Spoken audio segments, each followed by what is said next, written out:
l'événement est déjà venu. Il est là en permanence. Simplement, certains le voient, d'autres ne le voient pas, certains le vivent complètement, et d'autres commencent seulement à le vivre. Mais c'est pas linéaire. C'est très difficile à comprendre parce que on est soumis à un calendrier collectif, bien sûr, à des planètes qui se déplacent, à des événements solaires, astrophysiques, galactiques, géologiques.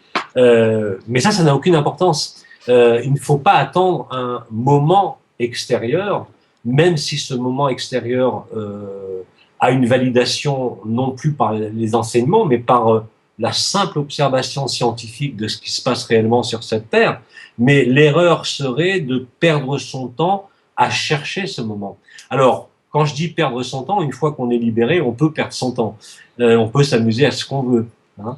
Mais tant qu'on n'est pas libéré, croire qu'il va y avoir une libération individuelle par le collectif est une erreur.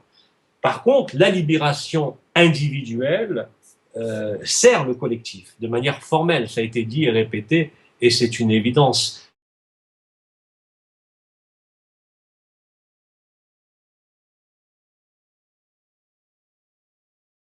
Tout à fait, c'est ce qui avait été appelé, comment dire, ça a été appelé les semeurs de lumière, les ancreurs de lumière, les diffuseurs de la lumière, les libérateurs, les semences d'étoiles, les enfants de la loi de 1, le collectif de la loi de 1.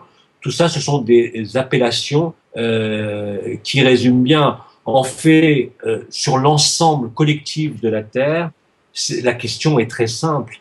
Est-ce que je suis ce corps? Est-ce que je suis cette vie? Est-ce que je suis seulement ce que je vois, perçois et vis? Ou est-ce que la vie est autre chose que ce que je perçois et vis au sein de cette individualité, au sein de cette personnalité? Mais vous savez, il n'y a rien de nouveau dans tout cela. Hein. Que l'on aille dans la Kabbale, Keter n'est pas le sommet, il y a l'Ain Sof Haor, c'est-à-dire ce qui est au-delà de la lumière. Dans les NDE, il y a le tunnel, il y a la rencontre avec les guides, la rencontre avec les plans intermédiaires, il y a la lumière au fond, et puis il y en a très peu qui traversent cette lumière et qui vont de l'autre côté pour s'apercevoir que tout ça n'est qu'une construction qui n'a aucun sens, si ce n'est les joies et les peines de la conscience elle-même qui joue à l'expérimentation d'elle-même. Hein.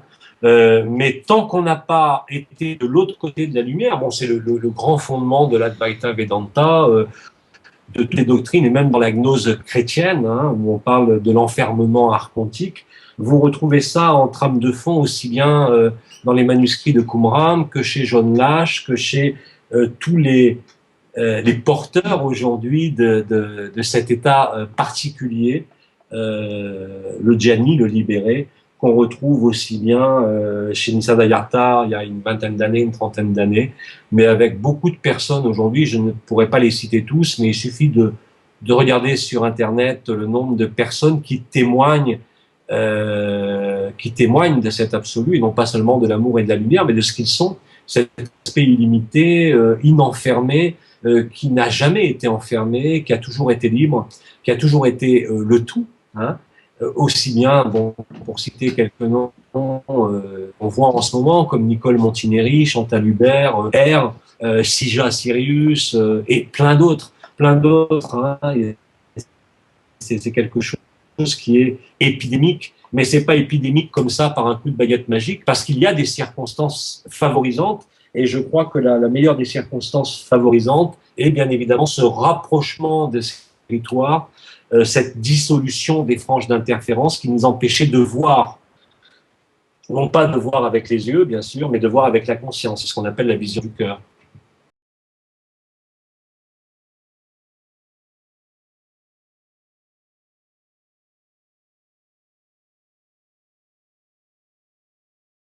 C'est différent dans la mesure où la matrice archontique, la matrice dans laquelle nous évoluons ici, ne pourra plus se reformer.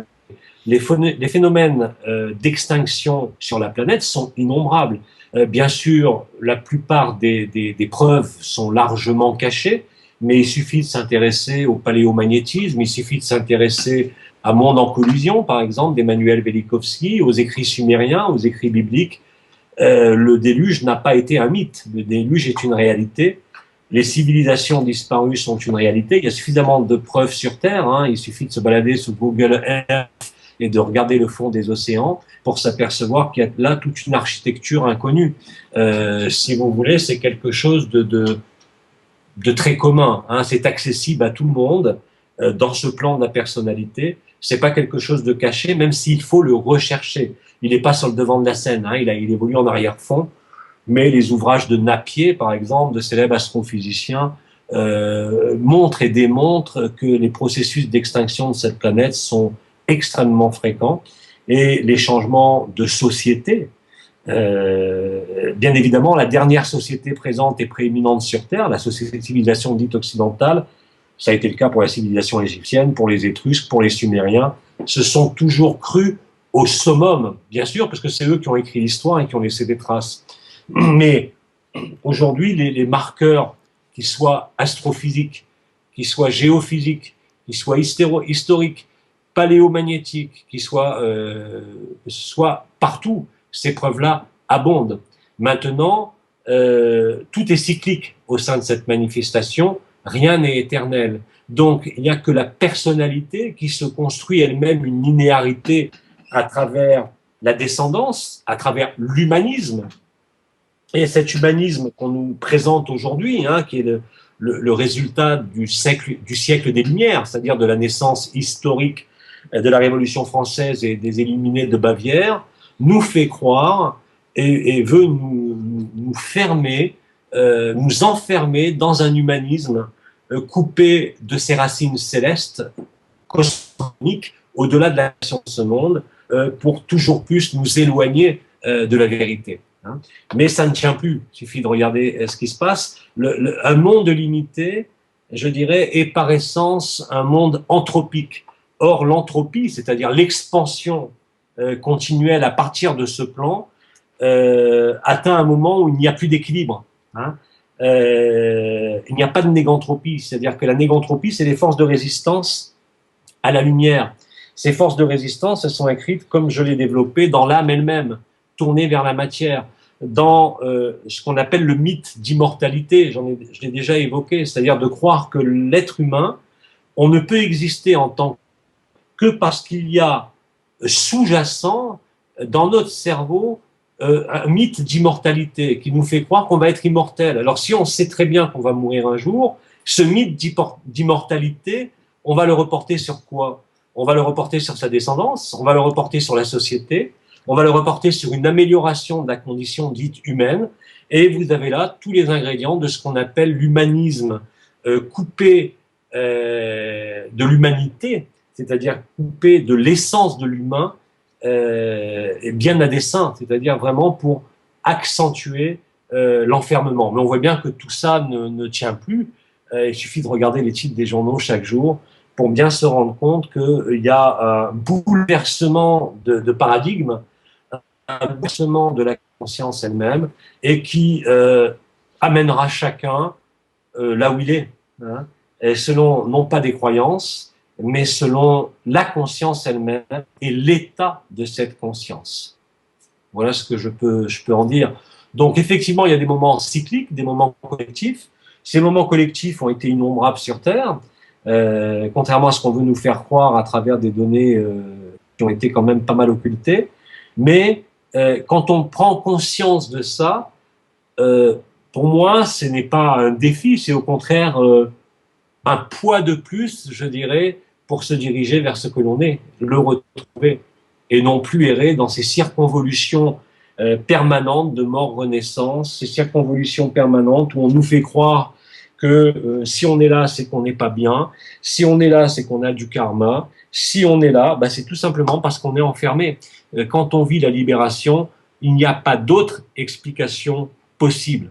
Alors après, on peut toujours rechercher le sens et l'origine de cette falsification. Ça a été fait en partie par les intervenants d'AD, mais encore une fois, c'est de l'histoire. Et nous n'appartenons pas à cette histoire. Nous sommes l'histoire à nous-mêmes, à nous tout seuls.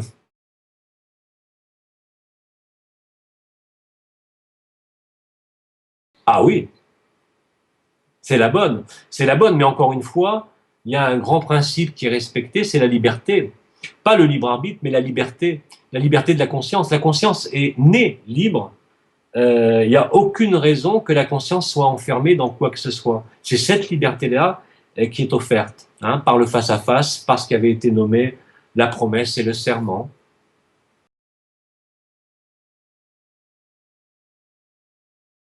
Libéré, mais pas dans le sens de la libération individuelle. Libéré dans le sens de la conscience devient ce qu'elle est. Tout le monde va retrouver la connexion à la source. L'humanité est libérée, mais individuellement, on est libéré soi-même, mais l'individu accepte-t-il de disparaître pour autant? Non. C'est pour ça que l'absolu n'est pas une finalité. Il y a des entités de conscience qui ont besoin de retrouver leurs racines stellaires, leur double monadique, s'ils en ont, qui ont besoin de retrouver la liberté de la conscience. Mais il ne faut pas confondre la liberté de la conscience avec la libération de la conscience. C'est pas tout à fait la même chose.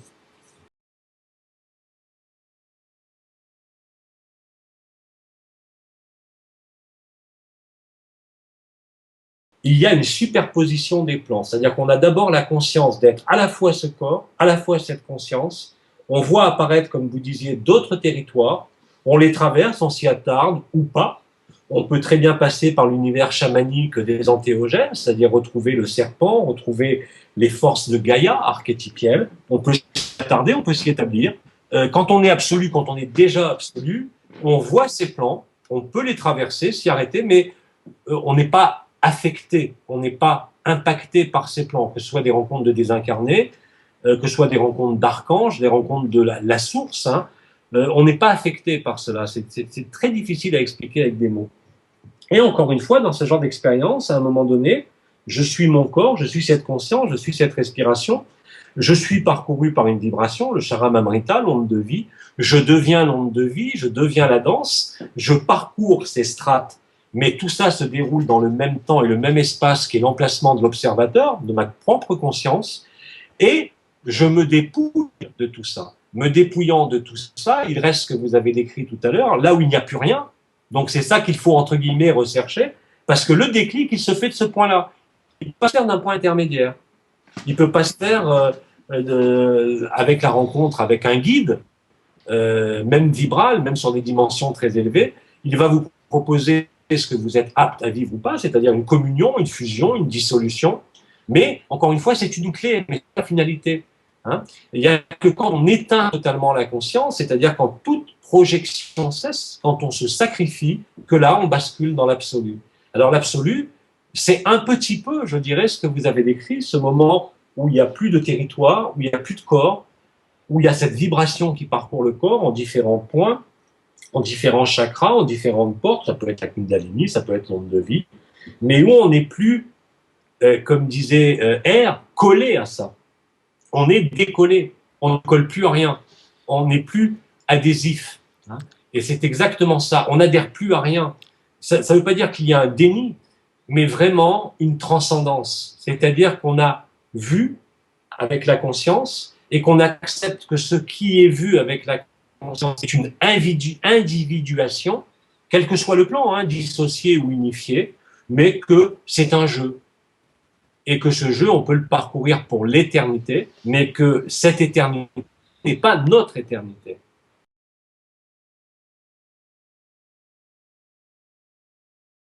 C'est là que ça devient très difficile à expliquer. C'est pour ça que tous ceux qui sont libérés, nous avons beaucoup de mal à formuler ça en mots. La meilleure pour moi preuve n'est pas de mettre des mots sur ce qui se passe à ce moment-là. Ça a été tenté et Bidi, les seules littératures qu'on ait de Nisargadatta concernent justement ce processus, parce que les gens lui posaient la question. C'est quand il disait, quand des gens venaient le voir en disant j'ai vécu l'éveil de la Kundalini, et qui répondait mais ça c'est du cinéma. Allez expliquer à quelqu'un qui vit l'éveil de la Kundalini, qui vit des processus mystiques extraordinaires, que c'est du cinéma. Il ne peut pas le croire, puisque sa conscience est collée, engagée, dépendante de ce processus. Donc il n'y a qu'au moment où on se dépouille, où on se met à nu, et c'est pour ça qu'il a été tant insisté sur les règles de l'humilité et de la simplicité, aller au plus simple, c'est-à-dire quand on va au plus simple, quand on se dépouille de tout, Et bien là, effectivement, on devient ça. Il n'y a rien d'autre. Et devenant ce que l'on a toujours été, on ne peut plus adhérer. On peut encore aller au théâtre, on peut aller au cinéma, on peut jouer un rôle, mais on sait très bien qu'on n'est pas ça. On le sait pertinemment parce qu'on l'a vécu. Donc tant qu'on n'en l'a pas vécu, on ne peut ni le projeter, ni l'imaginer, ni le désirer. Et là, croyez-moi, c'est quelqu'un qui a eu une recherche spirituelle pendant très longtemps, qui vous le dit. Hein. Depuis que j'ai 18 ans, j'ai cherché, que ce soit dans le tarot, dans l'astrologie, dans la médiumnité, dans la haute magie, la théurgie, dans la réincarnation, puisque j'ai quand même pratiqué plus de 5000 régressions à l'époque, dans les expériences mystiques, les expériences astrales, le passage d'âme, j'ai fait aussi pendant une dizaine d'années. Mais tout cela, j'ai pas dit que c'est inutile, j'ai pas dit que c'est accessoire, je dis simplement que quand la conscience est en train de vivre le processus, bah bien évidemment, elle le vit, elle peut pas s'en décoller, elle peut pas s'en extraire, et elle ne peut pas s'en extraire par un effort de volonté d'elle-même. Hein. C'est ce que Bidi appelait la A-conscience, A préfixe privatif, qui est pas l'inconscience. Alors bien sûr, quand vous me décrivez les moments que vous décrivez tout à l'heure, où on arrive à l'infinie présence, on peut avoir tendance à appeler ça l'inconscience. Parce que pour la conscience, c'est de l'inconscience. On n'est plus en train de saisir, on n'est plus en train de s'approprier une histoire, un territoire, mais c'est la conscience qui se regarde elle-même et qui se trouve dans une situation où, s'observant elle-même, comme un double en quelque sorte, eh bien, soit elle accepte de disparaître, de déposer les armes, de la connaissance, de tout ce qui peut être intermédiaire ou limité, même connecté à l'illimité, pour accepter d'être ce que l'on est, c'est-à-dire cette illimité. Alors maintenant, quelles sont les conséquences? Ben déjà, il n'y a plus de recherche. Déjà, tout ce qui a fait mon histoire, ou l'histoire de tout chercheur, avec ses joies, ses peines, ses découvertes, ses connaissances qu'il a accumulées, ses expériences vécues, se désagrège, mais totalement. Ça ne veut plus rien dire. Mais pour dire ça ne veut plus rien dire, il faut l'avoir transcendé, c'est-à-dire qu'il faut être allé sur l'autre rive, comme disait Krishnamurti. Tant que vous n'y êtes pas allé, c'est qu'un concept, c'est qu'une idée, c'est qu'un but. Or, l'absolu n'est ni un but, ni un concept, ni une idée.